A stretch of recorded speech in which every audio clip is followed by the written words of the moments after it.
그것이 민주주의 국가의 기본적인 조건 아니겠습니까?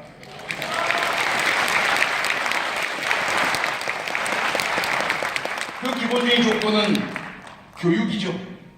좋은 차 불리고 좋은 집에서 살고 그건 괜찮습니다. 부모가 돈 많이 벌어서 어떻습니까? 자기 자녀에게 편하게 생활할 수 있도록 하고 해외여행 가고 당연하죠. 그거 우리가 막아서는 안 되죠. 공산주의 사회가 아니지 않습니까? 하지만 헌법에 보장되어 있는 교육의 의무와 권리, 중학교까지 의무교육인 우리나라에서 이미 어린이집, 유치원, 초등학교, 중학교까지 사교육에, 선행학습에 너무나 차이가 나는 교육 서비스를 받고 있습니다. 도저히 경쟁할 수 있는 공정한 기회를 부여받지 못하고 있습니다. 우리 청소년의 거의 80%가 그래서 대한민국은 정의롭지 않다, 공정하지 않다라는 포기와 절망을 하고 있습니다. 사회, 우리가 살고 있는 상황은 어떤가요? 목소리 큰 사람, 빽 있고 돈 있는 사람은 취직도 잘하고요. 적어도 최경환 전 경제부총리쯤 되는 사람을 지인으로 알고 있어야 중소기업 중에 가서 일을 할 수 있겠죠. 대한민국 국민들에게 여쭤봤습니다. 정의란 무엇인가의 저자 마이클 샌델이 대한민국은 얼마나 공정하다고 생각하십니까? 역시 80%에 가까운 국민이 대한민국은 공정하지 않습니다. 정의롭지 않습니다. 그렇게 답을 하고 계십니다. 사법적 정의.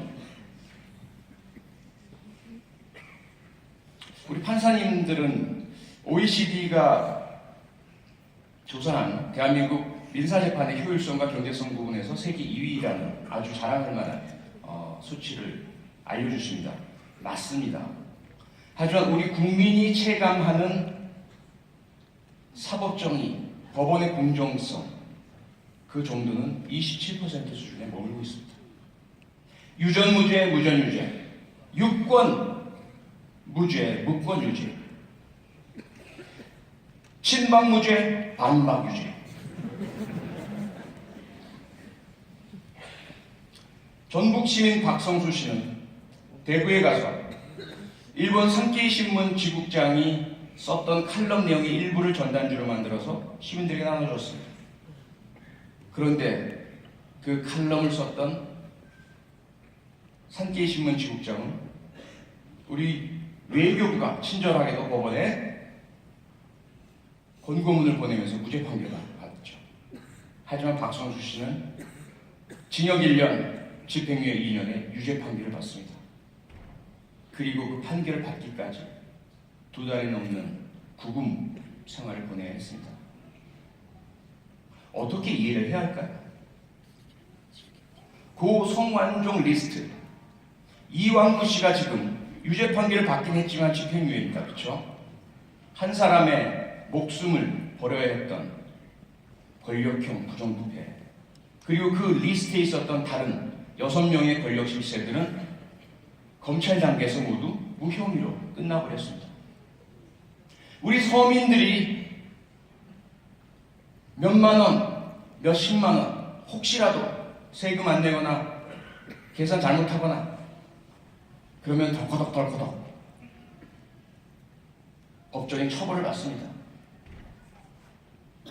그것이 우리에게 27%라는 처참한 사법정의에 대한 만족도로 나타나는 것이겠죠.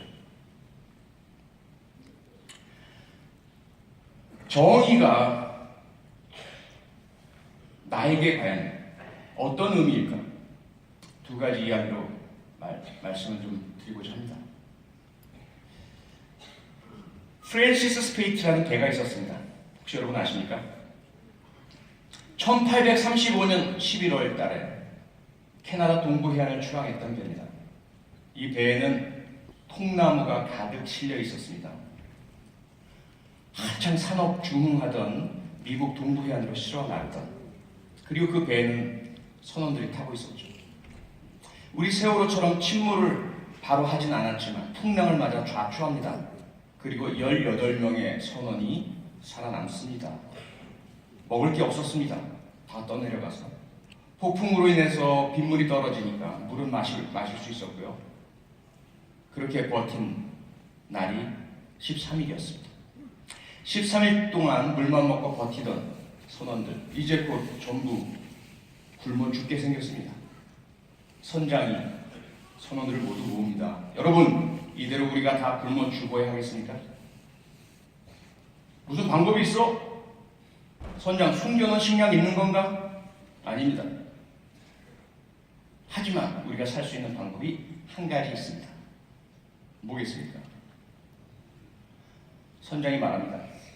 정말 이 이야기는 하고 싶지 않았고 두려웠고, 하지만 이 방법 말고는 우리 모두가 앉아서 굶어 죽을 수밖에 없다. 우리 18명, 바로 우리에게 살아날 수 있는 식량이 있다. 바로 우리 자신이다. 우리 중에 한 사람이 희생하면 나머지 17명이 그 사람의 고기를 먹고 구조될 때까지 버틸 수 있다. 여러분 어떻습니까? 선장의 제안. 좋습니까? 고맙습니다. 선생님 희생 좀 해주시겠습니까? 사람들이 막 미쳤어. 우리 선생님과는 좀 다른 반응을 보였죠. 제정신이요? 어떻게 우리가 같은 동료를 잡아먹을 수가 있어? 짐승도 아닌데. 막 웅성웅성할 때 1등 항해사가 앞으로 살짝 났습니다. 잠깐만, 나도 똑같은 생각이었는데 한번 생각을 다시 정리해봤더니 선장 말에 일리가 있는 것 같아.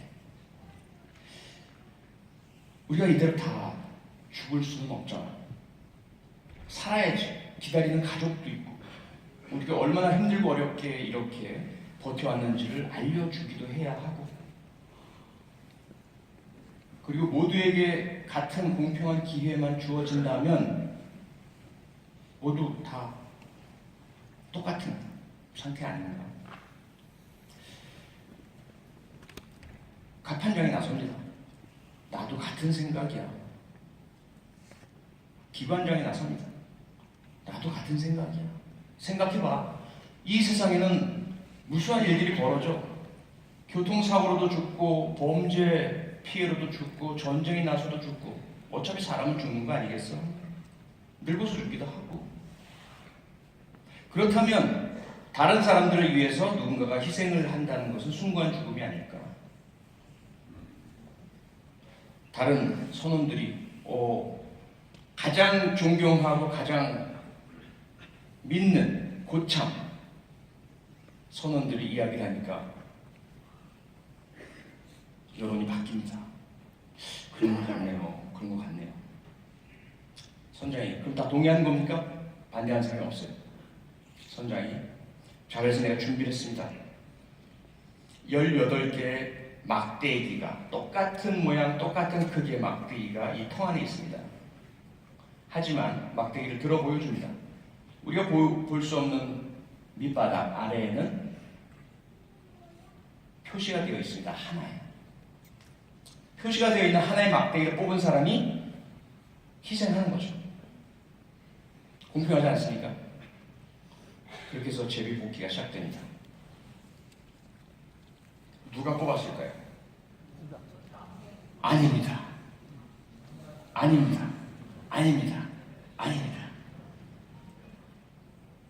그 18명 중에서 가장 나이가 어린 15살 소년 수습선원이 뽑았습니다. 그리고 그 소년의 얼굴은 일순 충격에 사로잡힙니다. 하지만 곧 알듯 모를 듯한 미소가 떠오릅니다. 그가 말합니다. 고맙습니다. 어차피 저는 가장 어리고 약하고 기술도 없고 경험도 없고 능력도 없고 아무 보탬이 되지 않습니다. 그리고 아마도 굶어 죽는다면 제가 가장 먼저 죽을 겁니다.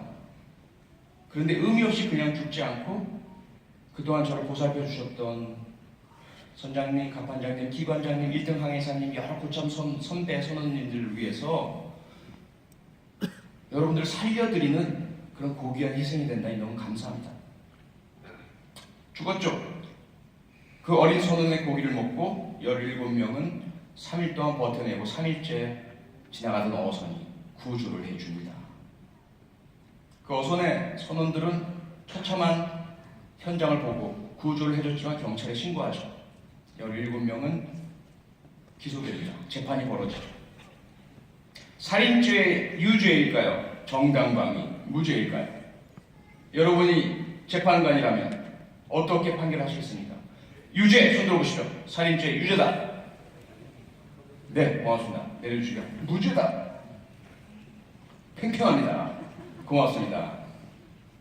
당시에 캐나다는 영국령이었으니까 영국의 법원도 마찬가지였습니다. 1심 유죄, 2심 무죄, 최종심 무죄. 예. 그런데 말입니다. 여기 엄청난 반전이 있습니다. 판결이 끝나고 나서 그 고참 선원 중에 한 명이 동네 술집에서 술을 마시다가 또 마시고 취한 나머지 엄청난 이야기를 하게 됩니다. 사실은 그 제비뽑기는 공정한 것이 아니었다. 짜고 치는 고스톱이었다. 선장이 사전에 고참 선원 몇 명을 불러 모읍니다. 이야기를 합니다. 우리 상황이 이렇다. 다 죽을 순 없잖아. 어떻게 할까? 한 명이 희생을 해야지. 그런데 우리가 모두 공평한 제비뽑기를 한다면 여러분이 말씀하셨듯이 선장이 될 수도 있고 기관장이 될 수도 있고 갑판장이 될 수도 있고 1등 항해사가 될 수 있겠죠. 나는 죽고 싶지 않습니다. 그래서 선장이 제안합니다. 혹시라도 반대할지 모르니까 우리가 한 명씩 지지 발언을 해서 여론을 모으자. 그리고 다른 사람은 모르지만 잘 봐봐. 내가 표시를 해뒀어. 아래 빗금이 쳐져 있는 막대는 바로 이거야. 성공했고 무사히 넘어갔지만 그 중에 한 명은 양심의 가책을 이겨내지 못합니다. 그 15살 어린 수습선원의 눈빛을 결코 잊지 못했던 거죠. 그는 괴로움에 시달리다가 결국은 술을 마시고 털어놓게 된 것입니다. 그 이야기가 퓰리처상을 탄 기자 겸 소설가인 잭 런던에 의해서 책으로 쓰여졌고 세상 사람들이 알게 됩니다. 두 번째 이야기, 대한민국에서 일어난 일입니다. 어느 날 초등학교 6학년 남자 어린이가 저녁 식사 때 부모님께 이야기를 합니다. 어렵게 말을 꺼냅니다. 엄마 아빠 할 얘기가 있어요. 뭔데? 우리 반에요 따돌림을 당하는 친구가 있어요. 그래? 근데 말이에요, 그 아이만 따돌림을 당한 게 아니라 우리 반에 있는 짱이 그 아이한테 말을 거는 아이도 따돌리고 때린대요. 그런데 나는 따돌림 받는 그 친구가 불쌍하기도 하고 또 나랑 친했기 때문에 걔한테 말을 걸고 싶어요. 엄마 아빠, 난 어떻게 해야 하죠? 부모님들 어떻게 말씀하시겠습니까? 자녀분이 그렇게 이야기할 때 그 부모님은 자녀에게 말을 합니다. 아소라, 내 사랑하는 아들아, 절대로 너는 끼어들지 마라. 내 사랑하는 아들 따돌림 당하는 거 난 결코 참을 수 없고 볼 수 없단다. 네, 식사가 끝났습니다. 그날 밤 그 아이는 자기가 살고 있는 아파트 옥상에서 뛰어내렸습니다. 사망했죠. 왜일까요? 그건 자기 자신의 이야기였기 때문이죠. 너무나 괴로웠습니다. 자기가 따돌림 당하고 맞는 건 참을 수 있어요. 하지만 유치원 때부터 알던 동네 친구, 1학년 때 친했던 친구, 2학년 때 친했던 친구, 3학년 때 친했던 친구, 4학년 때 친했던 친구, 너무나 그동안 같이 놀고 친했던 친구들이 자기만 보면 슬슬 피하고 이야기를 하다가도 중단하고 외면하고 그 싸늘한 분위기를 견딜 수 없었던 거예요. 왜 이러지? 왜 아무도 나하고는 얘기를 하지 않지? 그러다 어느 날 화장실 갔는데 한 친구가 갑자기 뛰어들어와서 한마디 하고 또 도망가는 거예요. 미안해. 사실은 난 너하고 이야기하고 싶지만 너한테 말을 걸면 짱이 다 때리고 따돌리면 돼. 그래서 아이들이 너한테 말을 못하는 거야. 너무 미안해. 도망가요. 그래서 부모님께 여쭤본 거예요. 어떻게 해야 되죠? 그랬는데 자기의 부모님마저도 아서라 말아라. 너도 따돌림 당하고 맞으면 안 된단다. 끼어들지 마라. 누군가 다른 사람이 하겠지. 어떻습니까? 조금 전에 박주민 변호사가 이야기한 세월호 피해 유가족들, 제주 강정마을 사람들, 밀양 할머니 할아버지, 쌍용자동차 부당해고 피해 노동자들, 이미 20여 명이 스스로 목숨을 끊었습니다. 견디지 못하고. 용산 참사 피해자들, 2달 넘도록 의식이 깨어나지 않고 있는 백남기 농민, 일제에 의해서 잔악한 성도의 피해를 당하셨는데 사죄부터조차 제대로 받지 못하고 오히려 정부에 의해서 일본 정부에 대한 사죄 요구권마저 박탈당한 위안부 피해 할머니들,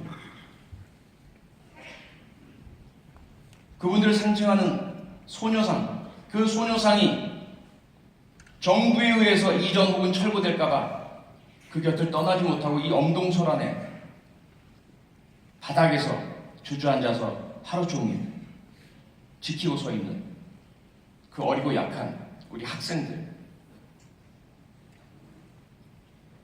그들이 우리들의 프랜시스 스페이토의 15살 수습 소년이 아니겠습니까? 그들이 결국 견디지 못하고 고립당한, 그래서 목숨을 던진 초등학교 6학년 어린이가 아니겠습니까? 과연 우리는 어떻게 합니까? 세상의 탕류 앞에서 세 종류의 사람이 있다. 한 종류의 사람들은 그 탕류 앞에 굴종한다. 다른 사람들은 뒤돌아서 외면한다. 하지만 어떤 사람들은 그 탕류에 당당히 맞서 싸운다. 어떤 사람이 되시겠습니까? 싸웁시다.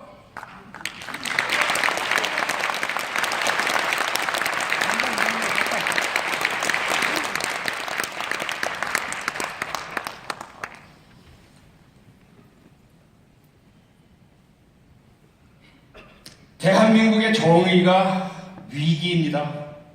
역사는 왜곡되고 국권은 조롱당하고 침탈당하고 말로는 안보 외치는 사람들이 병역 업무 제대로 시행하는 사람 거의 찾아볼 수가 없고, 북한에서 핵실험을 하고 미사일을 쏘면 확성기에다가 소리나 질러대는 그 사람들, 그들은 자신들이 안보의 정의를 지킨다고 말합니다. 이대로 우리는 그대로 방치해야 되겠습니까? 하지만 많은 사람들이 말합니다. 그들은 너무나 거세고 강한 탕류라고, 맞서 싸우지 말라고. 그들에게 맞서 싸우다가는 그 탕류에 휩쓸려서 익사하고 만다고. 그래서 그들은 말합니다. 정의는 이미 죽었다고, 책 속에나 있다고, 공룡처럼 화석이 되어버렸다고. 괜히 만용 부려서 바윗돌에 부딪혀 깨지는 계란이 되지 말라고 합니다. 괜히 나서다가 정맞는 모난돌이 되지 말라고 합니다.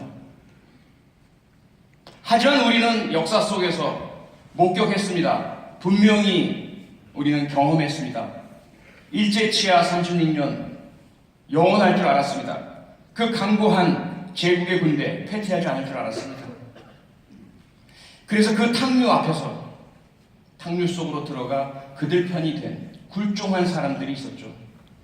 그들이 다시 그 탕류가 사라진 지금 몸에 묻은 탕류의 흔적을 다 씻어버리고 샤워하고 목욕하고 다시 나섭니다.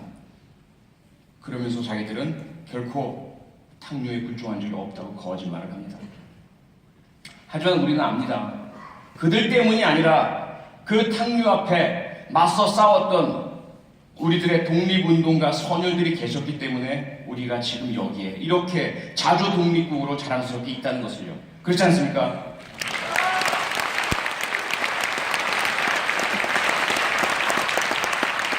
정원섭 씨가 누군지 아십니까?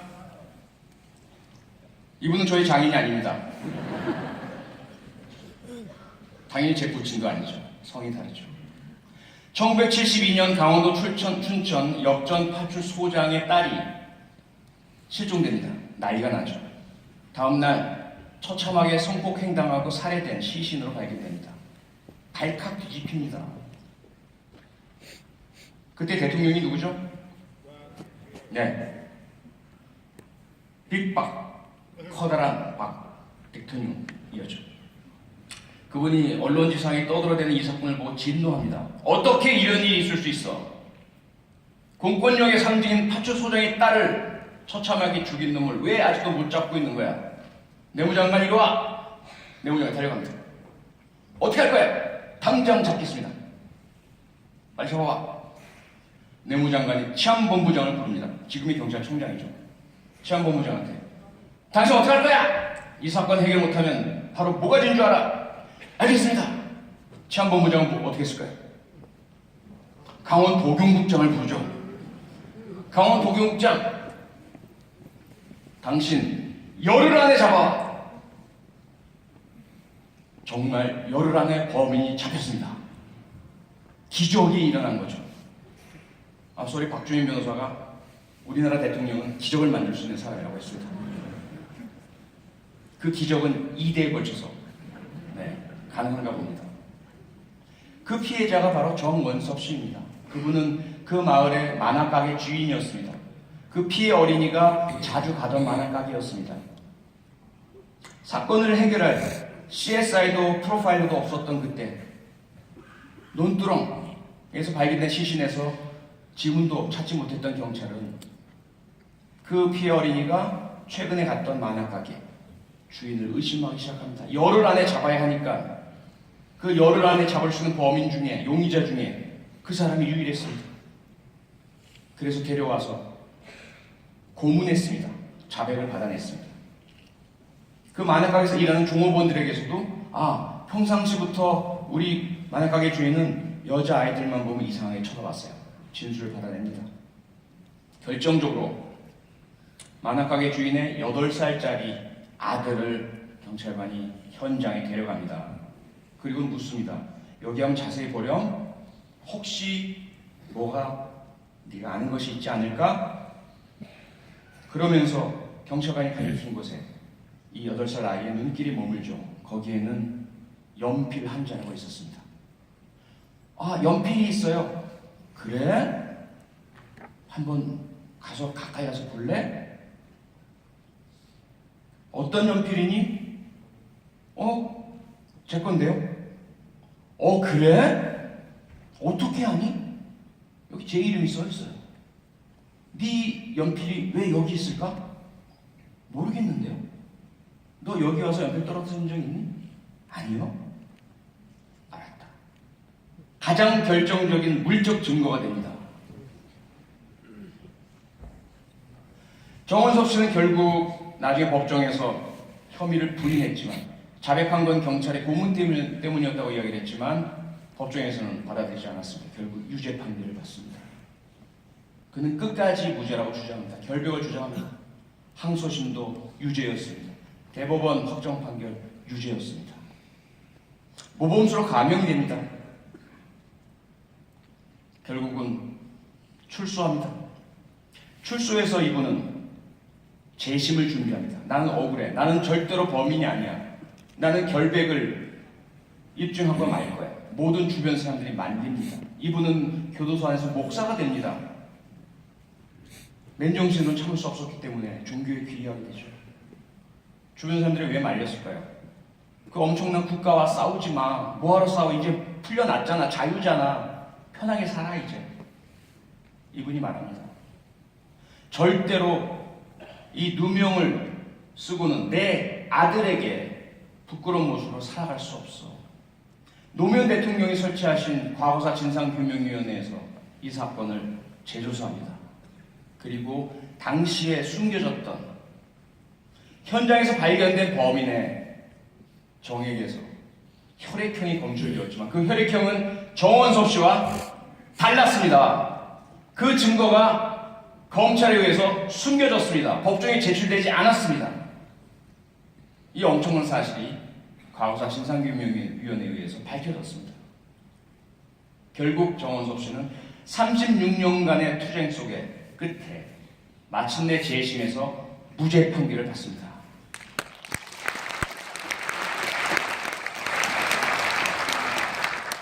정의는 때때로 짓궂을 정도로 늦게 찾아옵니다. 우리 일제치하 36년, 정원섭 씨의 36년, 어떤 분들은 그보다 더 길죠. 돌아가시고 난 뒤에야 찾아올 경우도 있죠. 하지만 결국 정의는 찾아오고야 맙니다. 정의가 오지 않을 것이다 라고 오해하고 포기하고 절망하고 미리 돌아서지 마십시오. 미리 떠나지 마십시오. 2008년 미국에서 벌어진 야구 7회까지 7대 0으로 지던 자신의 팀이 미워서 경기가 끝나기도 전에 일어서서 나간 분들이 꽤 많았습니다. 그 경기는 7회 말부터 대역전이 이루어집니다. 9회 말 결국 8대 7로 역전승을 합니다. 미리 떠난 분들은 평생 한번 겪어볼까 말까 하는 엄청난 대역전의 감격을 자기 스스로 날려버린 거죠. 여러분도 그런 바보가 되고 싶으십니까? 최근 더불어민주당 질 것 같으니까, 자신에게 공천이 안 올 것 같으니까 떠나시는 분들이 계셨더라고 누군가 말씀을 하십니다. 아쉽습니다. 함께 끝까지 참고 견디고 마지막 그 뜨거운 눈물을, 감격의 그 순간을 함께 하셨더라면 얼마나 좋았을까. 그렇지 않습니까?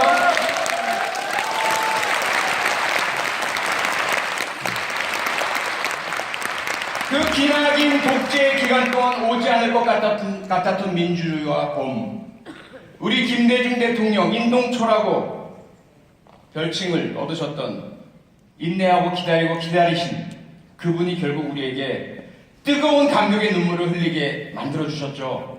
그리고 다시 노무현 대통령이 기적과 같은 드라마로 우리들에게 뜨거운 감격의 그 경험을 함께하게 해주셨습니다. 이제 다시 우리 앞에는 그 감격의 순간이 기다리고 있습니다. 저와 우리 더불어 민주당 어벤져스 여러분들이 단 한 번 혹은 세 번째 겪으실 수 있는, 다른 어떤 것과도 바꾸시지 않을, 저절로 눈에서 뜨거운 물이 흐르고 심장이 벌렁벌렁 뛰고 온몸에 소름이 돋는 그 전율의 감격을 함께 느끼실 수 있는 기회를 만들어 드리겠습니다.